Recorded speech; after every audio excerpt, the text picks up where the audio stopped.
Hi, okay. Hi, Angie. Hi, everybody that's hopping on. If anybody's hopping on, if you're watching the replay, let me know. This is an exciting night because I have a big announcement to make, and I'm so excited because you guys have been, you've already told me that this is something that you'd be interested in, that you need, that you want. So hopefully this whole lighting situation isn't going to keep messing up my face and making me look like an angel. Okay. But before I get to the announcement, I want to talk about, kind of a lot of the same stuff that I normally talk about, except, a little bit more in detail and in a little bit different context. So anyway, so tonight I'm going to be talking about the rules that we put on food and eating, talking like restriction and dieting, and why they create struggle in your mental, emotional, and spiritual world.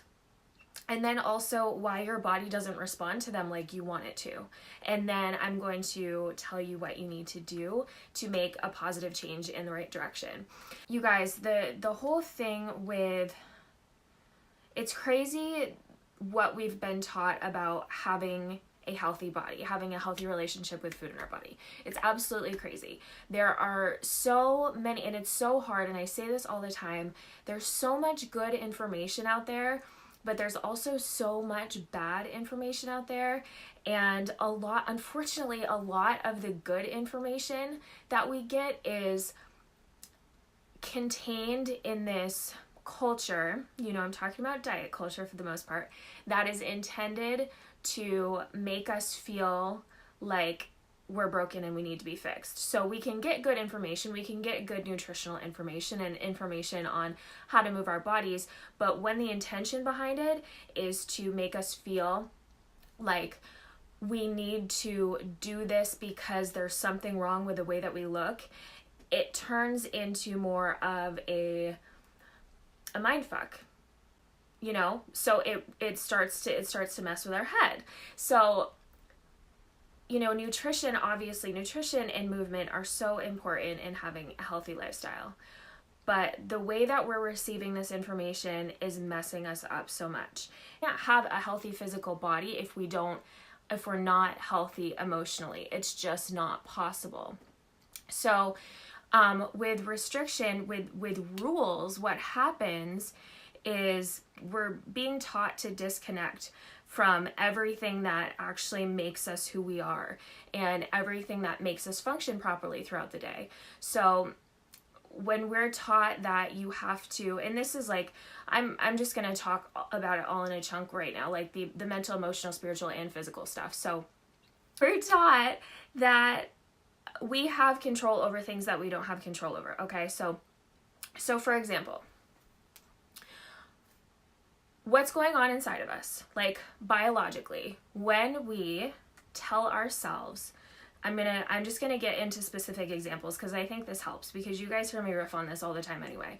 When we tell ourselves, I'm gonna go into calories, that we can only have a certain amount of calories a day, what happens? Number one, we have in our head what's going on in our brain. So we're telling ourselves, okay, I can only have 1,500 calories a day. And what you're doing by telling yourself this every day is you're signaling to your brain, you're telling your brain that food is not available past 1,500 calories. And what that does biologically is it triggers the feast or famine mode. So it triggers famine mode. So it's like, okay, food is not available past 1,500 calories. So what happens is your body goes into stress response. So that means that it's going to hold on to fat.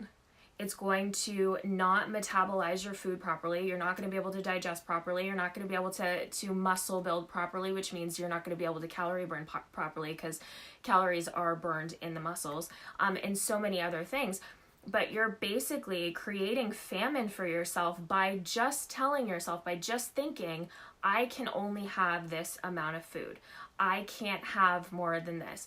And I know it sounds like, well, that doesn't even feel like a big deal, but that is what is happening inside. But we're only taught to pay attention to, the outside stuff, and we're not taught how the body actually works. Even in the most even in the simplest form, it's really not that difficult. It's just simple biology that our brain is, it's going to, it doesn't matter what, it works the same way. Our biology works the same way that it always has. So famine has always been a thing in our brain. So whether it's actually happening or whether we're just telling it, like we're creating it for ourselves, our brain is going to trigger a stress response when it senses that food isn't available. So when we put restrictions on food, that's what happens. And then we start the cycle of restrict and binge. We start the cycle of feast and famine in our own body in this time where food is very much available to us. And then that's why we create this binge restrict. This is where binge eating, this is one of the two biggest reasons that binge eating disorder is caused. Because it is our biology that when we restrict, we binge. When we famine, we feast. So you have to think about that when you're putting restrictions on yourself. So that's the thing. You tell yourself that you can only have 1,500 calories a day. You're telling your brain we're in famine mode. Another thing that happens is if you're telling yourself you can only have 1,500 calories a day and you tell yourself that over and over and over again daily, number one, it's very hard to stick to that because your body doesn't want the rules. But you're also starting to put moral value on it, because what you're doing is saying 1,500 calories is good, anything above that is bad. 1,500 calories is good, anything above that is bad. And you tell yourself that day in and day out. And then what happens is that good and bad starts to morph into a characteristic. You start to believe that you're a good person if you're eating 1,500 calories and you're a bad person if you're eating over that. And it's not just you. It's our entire, it's a collective thing. So when you go, like if you go out to a restaurant with your friends and they know that you are trying to lose weight or you're trying to eat healthier or whatever, and they see you eating the salmon and the broccoli, they're going to be like, oh, you're so good. And if they see you, if you decide you want to get dessert, they're like, oh, you're being bad. That's what happens. And I used to do it too until I became aware. It's something we all do because we're taught, it's just normal. It's just normal. But the thing is, it's so not normal. And we see that in these patterns that we now have with our disordered eating. Like, it's becoming more and more prevalent. Binge eating disorder, emotional eating, excessive emotional eating, excessive overeating, body dysmorphia, bulimia, anorexia, orthorexia. All of these things are becoming more and more prevalent.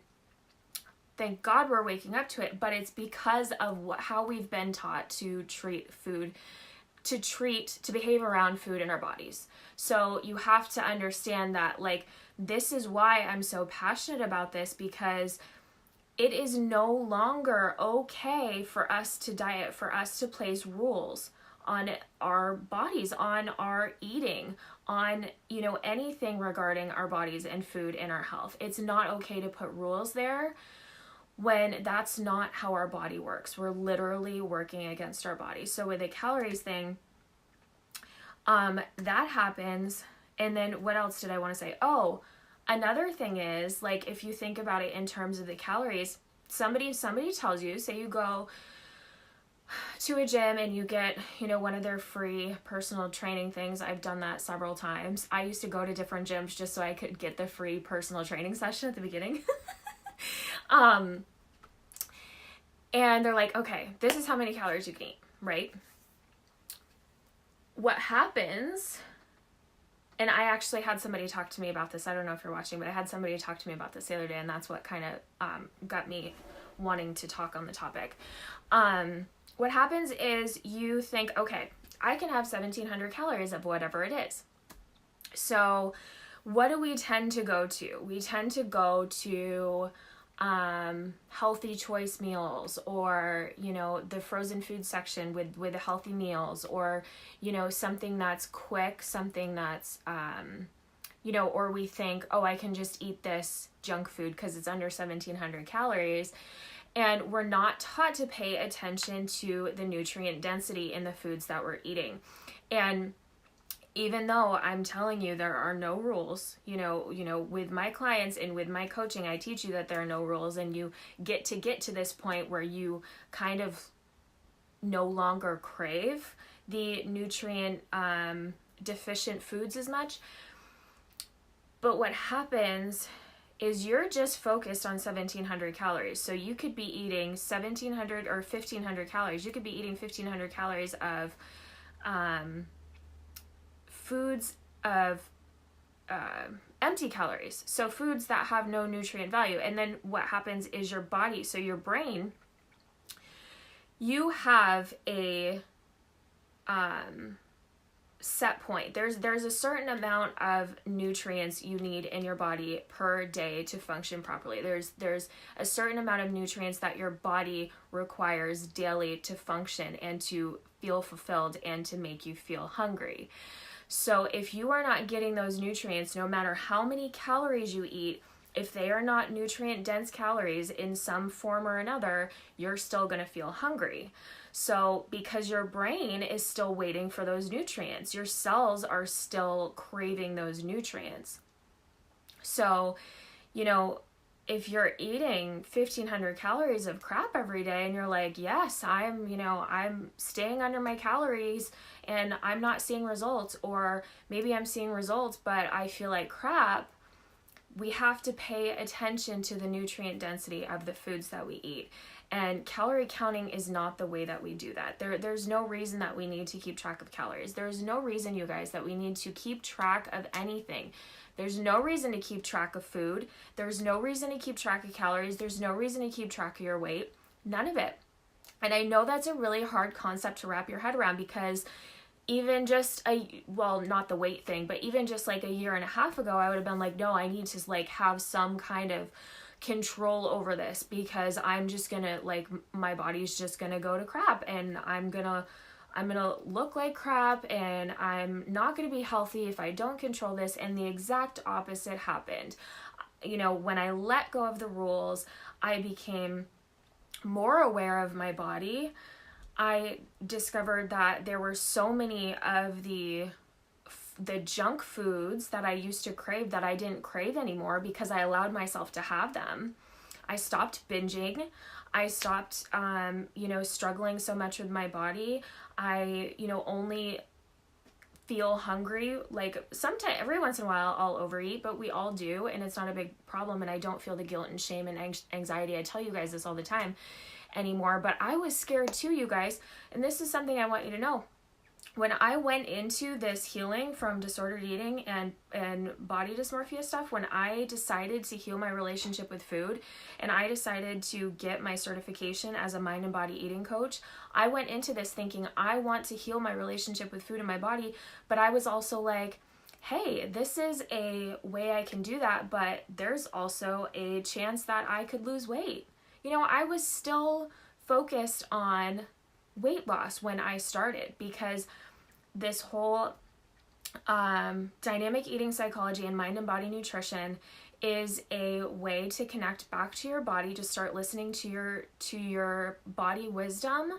And what happens with people is, there's no guarantee, there's never any guarantee, but a lot of times what happens is, if you have any weight that you're holding on to that needs to be released, through this process, it will happen naturally as a side effect, because you're dealing with the things that are actually causing you to keep that weight on to begin with. And a lot of those things have nothing to do, maybe not nothing, but they don't have a lot to do with the way you're moving your body and what you're eating. Some of it does, but not a lot of it is emotional. A lot of it is stress. A lot of it is caused by actually placing rules on this stuff.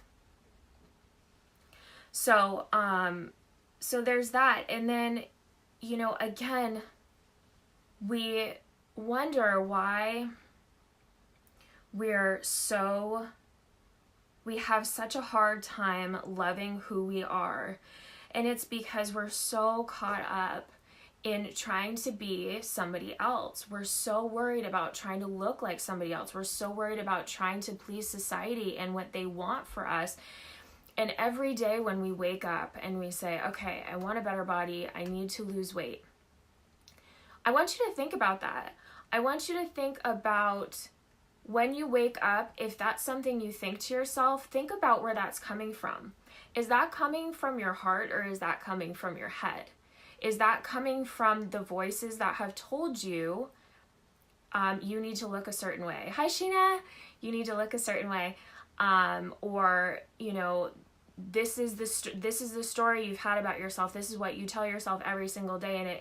And you know, it's not going to get better until you look different, until you lose weight, because that's what society's telling you.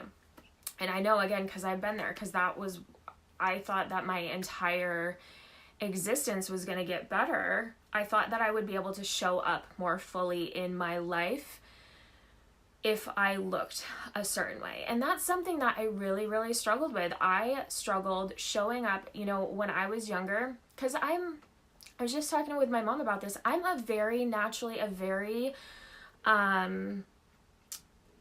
serious person. Like that, I'm just like, everything that I want to talk about, everything in my soul, it's so deep. And yes, I can be funny, and I can be fun, and I can be lighthearted and outgoing, and I love is my thing. I love so much, but I am just a deep, heart-centered, deep, and I tend to be serious, and I'm an emotional person. And you know, growing up and when I was a teenager, I always wanted to have conversations. You know, I'm an old soul. Like I've always wanted to, I always got along better with elderly people, and that worked out really well for me because my mom was an LNA, and she worked in a nursing home when I was growing up. She still takes care of elderly people. She's amazing. But I always like wanted to be around them because I could have conversations with them and feel fulfilled, like feel like my heart was happy. Whereas when I was around the kids at school, I just felt like I had to be quiet, because anytime I talked about anything, I would be like judged, or, you know, people wouldn't want to hear what I had to say, and they never really wanted to be around me because I wasn't the fun one until I started drinking my senior year. And I don't know if my mom heard that, but I'm sure she knows already. But you know, I had to, you know, I got myself into a lot of toxic situations and a lot of toxic circumstances, and I started to just focus all my energy on changing my body and thinking that that was the way, because that's what, you know, those were the messages I was getting. Oh, this is my answer. You know, this is my answer. Now that I, you know, when I can just do this, when I can just have the perfect body, everybody will want to talk to me no matter what. And that is not the case. You know, I just, for 17 years, I just, you know, postponed the inevitable, which was that I was going to have to dig deeper. I was going to have to work through this emotional stuff and really get to the root of what was going on and why I wasn't feeling whole in who I was. And a lot of that had to do with, I wasn't around the right kind of people. You know, and it's very hard to pick and choose when you're growing up. But I wasn't around the right people. I didn't have the right support. I wasn't even sure, you know, even as an adult up until the last couple of years, I struggled with this. And I continue to have toxic relationships and stuff because I just could not, I was too, and this is what happens, you guys. When you're so busy on the surface, when you're so busy focused on your body, on changing your physique, on losing weight, on making that your sole purpose, you don't get to be fulfilled. You don't get to figure out what it's going to take to fill that void inside you, because you're not paying attention to the things that are actually going to get you there. which is dealing with the emotional stuff. We're distracting when we do that. But again, that's what we've been taught. The emotion doesn't matter. This is what matters, and you'll be happy and you'll be healthy. But how has that worked for us? And social media is hard. Social media has been so wonderful, but it's also so hard because all we do is see the center stage of people's lives. There are so many people out there that are, plastering pictures on social media that make them look so happy, and they have the greatest lives, and they have the best filters on their pictures. And, they could take a picture of a piece of dog poop and make it look glorious. And we're like, yes, I want that life, but that's not real. That's not true heart. That's not their whole life. And I'm sure if you took any one of these people and you really sat down with them, you would realize that they have just as many struggles as you do. There's a lot, they have just as many things that they're dealing with as you do. So, back to the rules thing, the restriction, it's really, what you need to do to take your power back from this stuff. What you have to do, number one, you have to figure out what is more important to you. Is it continuing to just plug away at this thing that has, up and down, worked for you, and, still struggling, continuing to struggle with feeling controlled by food and, hating your body? Or is it more important to you to get to a space where you can live your life in the way that you want to live it and no longer be controlled by this stuff? Excuse me. And just have faith that when you go through this process and at the other end, you will not worry so much about your weight. I know it's so scary because at the beginning, again, you guys, when I started this, I was still worried about my weight. And I'm going to be honest with you, when I started my journey, I made one little tweak and I lost a pant size. But that was only the start of my journey, and my weight has fluctuated since then. But in this process, I've learned to let that be okay, because I don't know if you saw my post earlier, that's what happens in life. Our weight fluctuates. We never at any time, and this is another thing with the rules, it's hard to put restriction and rules on something that we don't have any control over. We never know at any point in our life what we are supposed to weigh. The BMI charts are bullshit. But number one, they don't take into account muscle to fat ratio. Not that that's important, but it kind of is.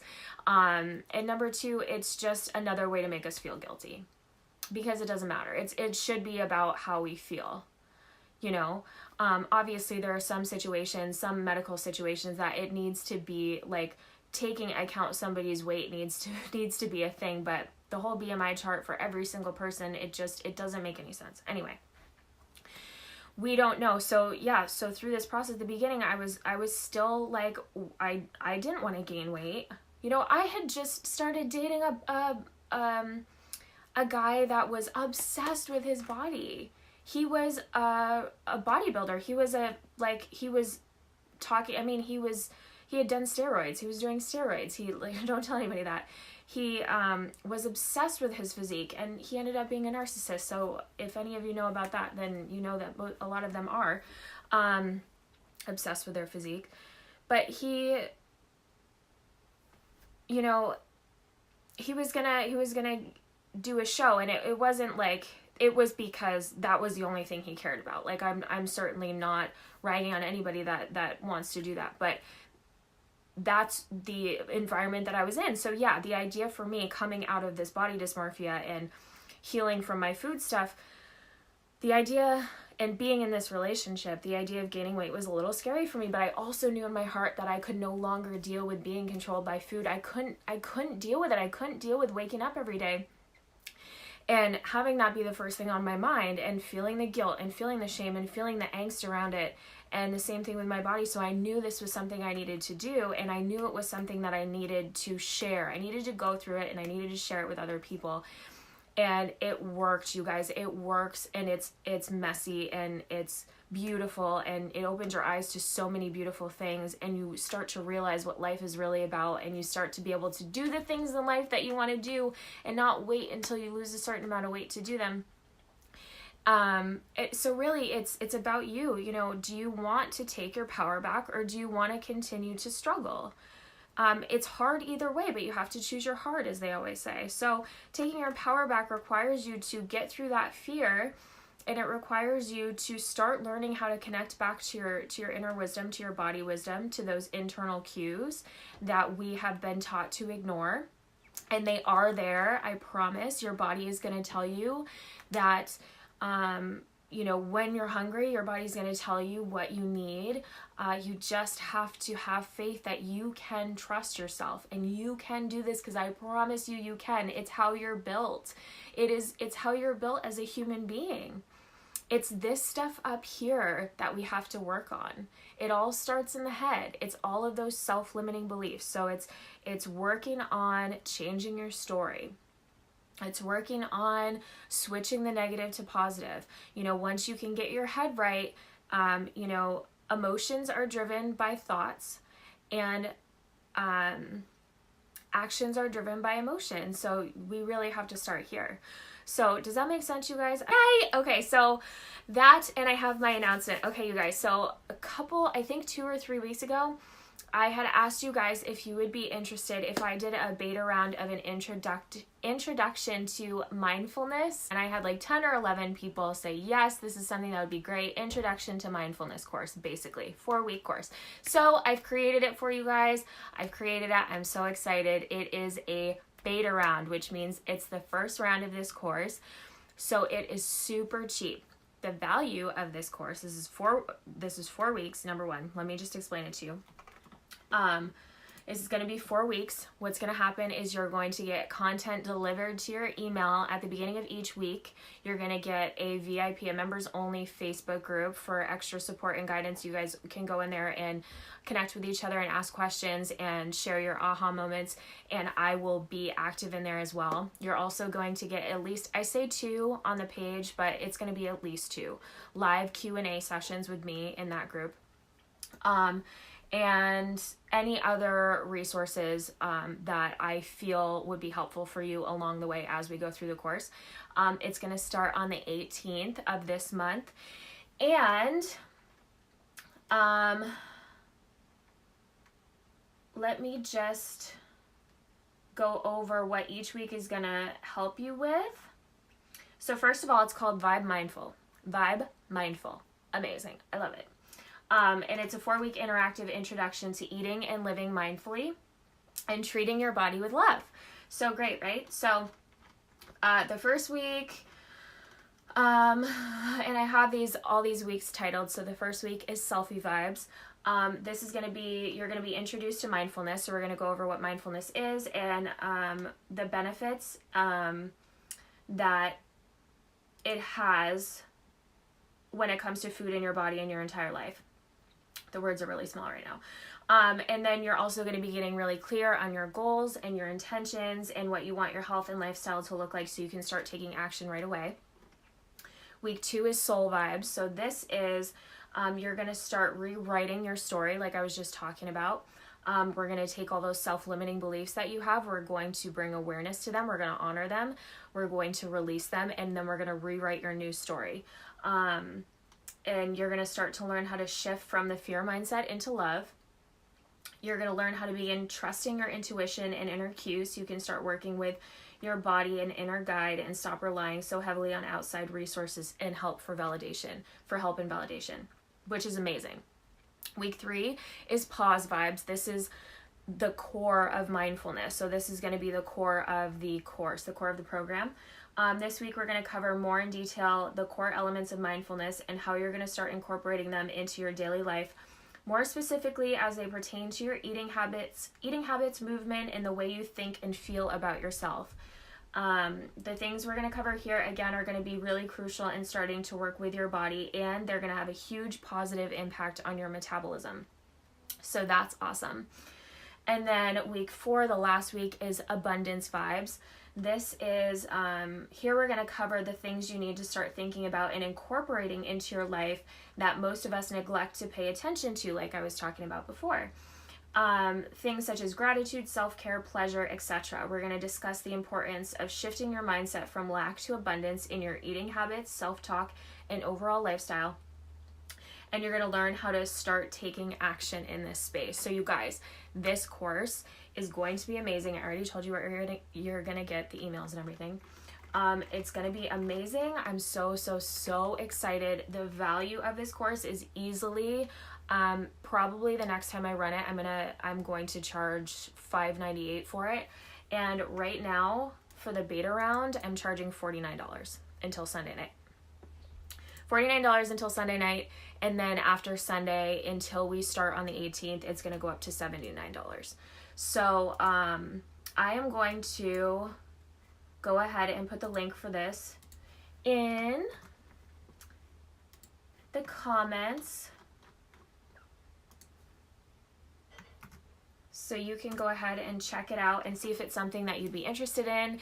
And you can sign up right there, right from the page. Again, it's only $49, you guys. It's so inexpensive. This is awesome. It's going to be such great content. It is literally going to help you truly understand how to be mindful in your life and with your eating and with your body, and really start stepping into self-love. It's going to be so good. I'm so excited. So do you guys have any questions on that? Well, if you do have any questions, feel free to drop them in the comments or message me. Also, if you're watching the replay, same thing. But other than that, I hope you guys have a fantastic Thursday. Again, this $49 offer is only available until 11:59 p.m. on Sunday night, and then it's going to go up to $79. And then the next round is going to be like full price. So yeah, so take advantage while you can. Going to sit. Good. Yay. Okay. All right, you guys, I will talk to you soon. Bye.